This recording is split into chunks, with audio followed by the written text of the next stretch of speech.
Jehovah's Witnesses are convinced that Jesus died on a stake rather than a cross. Why are they convinced of that? Because the word used in the Bible is stauros, which is, it really means like something buried into the ground. But in some contexts, it could mean a pole. Jehovah's Witnesses are taking that extremely literally and assuming that when it says like pole buried in the ground, that automatically disqualifies a cross from being the thing that he died on. It's like, you know what? There's an argument here. Okay, we don't know one way or another, so let's figure this out. What was the common method of execution back in Jesus' day? What did the Romans do to people that were criminals, like to the level that they believed Jesus was? They strung these criminals up on a cross, not a pole, not a stake, a cross.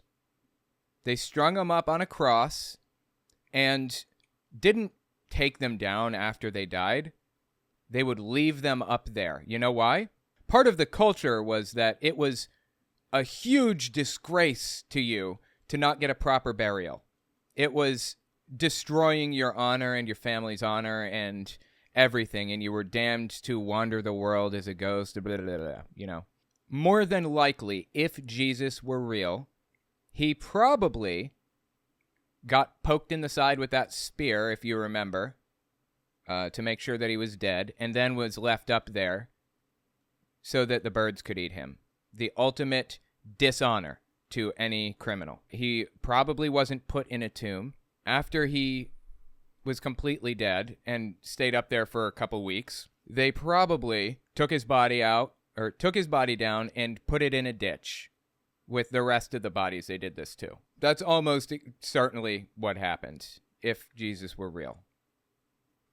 And this is the exact kind of nonsensical, ridiculous grasping at straws that Jehovah's Witnesses do and that Dean Odell does alike. They're both doing the same thing.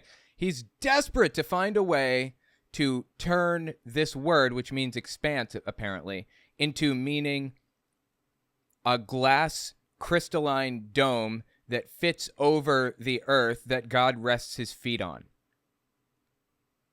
The individual words might mean dome or even firmament, but it doesn't mean that they believed that the earth is flat and that, like, God was up there resting his feet on it or something. By the way, one more thing about the cross. I don't know what shape the cross was in. Somebody brought that up. Dr. Hayes brought that up. I don't know if it was in an X or a T.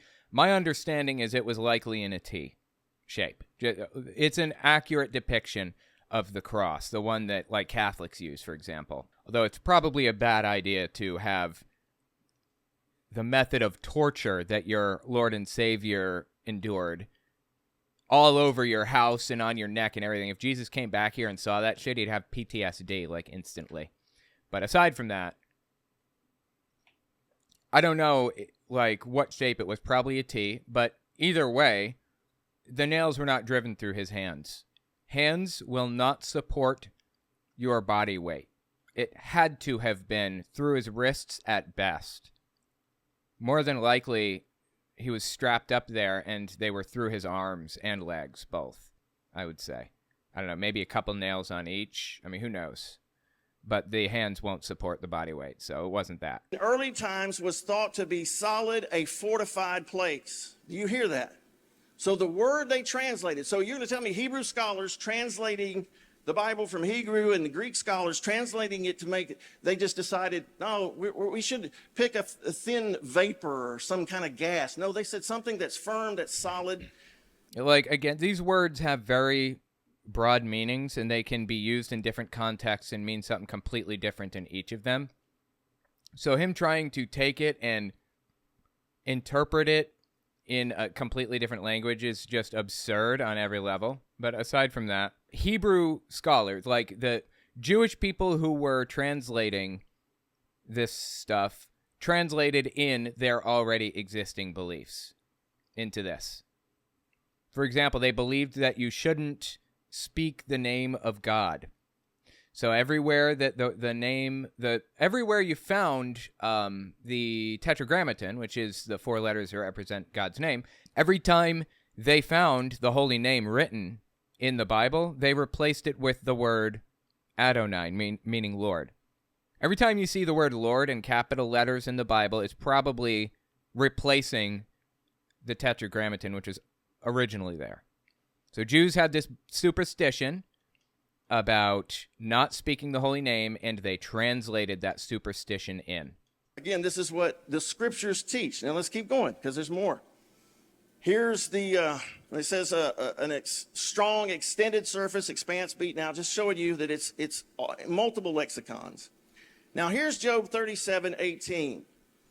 Now, this is going to show you, this may not be technically God speaking, but this is one of the wise men of the East that were Job's friends. And this is what they believed. This is showing you what he believed. He said to Job, "Hast thou with him spread out the sky, which is strong and as a molten looking glass?" So what this proves, you can say, well, that wasn't God talking, but this is what they believed. And why did they believe it? Because they believed the Bible. They believed what God had already revealed to them. But let's keep going here. Again, this is just like him translating in his already existing beliefs. Jehovah's Witnesses have done this in other areas too. There's a section of this debate where this guy mentions the United Nations being the beast with 7 heads and 10 horns in the book of Daniel and Revelation, right? Jehovah's Witnesses believe that it's the United Nations, as well as him. Well, Jehovah's Witnesses wrote their own translation of the Bible, the New World Translation, and they translated in their already existing beliefs. The verse that's used to back that idea up, that the beast is the United Nations, the verse that's used to back that up basically says the beast will spring forth from the nations of the world. But that's not actually what the verse says.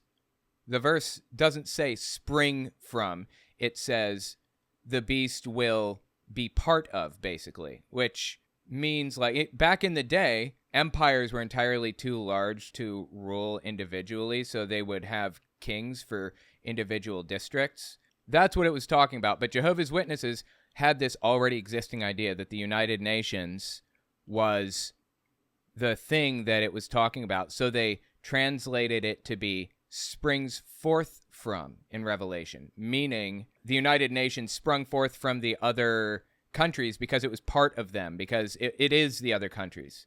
I mean, you're seeing how even one word can change everything, right? Or even a single word translated in a slightly different way can change the entire theology. That is what this guy is doing right now. That's what Jehovah's Witnesses do as well. I'm telling you, this guy is like a Jehovah's Witness in the way that he comes up with his beliefs and theologies. He does it in the exact same way. Same way.